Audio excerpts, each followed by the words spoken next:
Hey everybody, Todd here with the 1971 movie A Clockwork Orange review. This is one of those films that does its job a little too well when it comes to character development.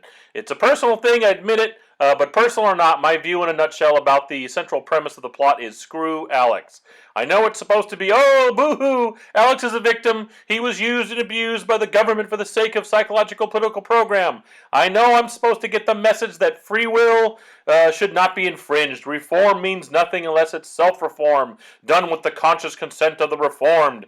Yeah, the problem is that this film shows us in the first half of the runtime what Alex does with his free will. And what he does is be a total piece of shit to anyone and everyone he comes in contact with.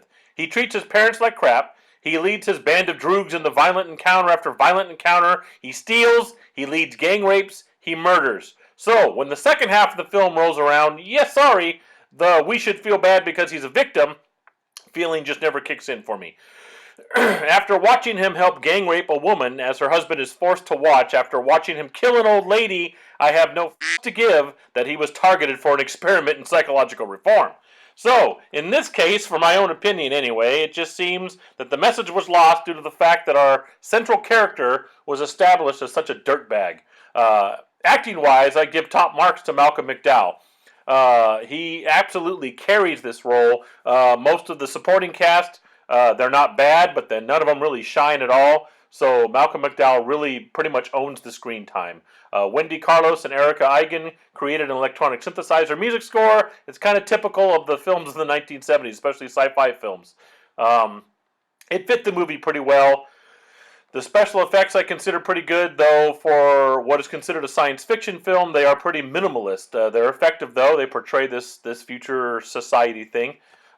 So with all that said, I know it might seem like I don't like the film. That's not true. I do recommend this to people who can handle the graphic violence and graphic nudity because it is an interesting look at future Earth. In some ways, it's almost predictive.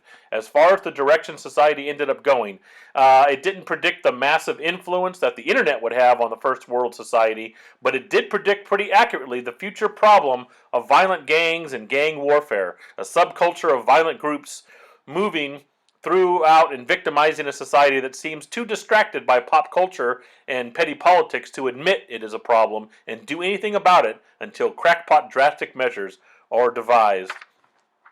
I gave it a 7 out of 10. Should be for adults only because of the graphic violence and nudity.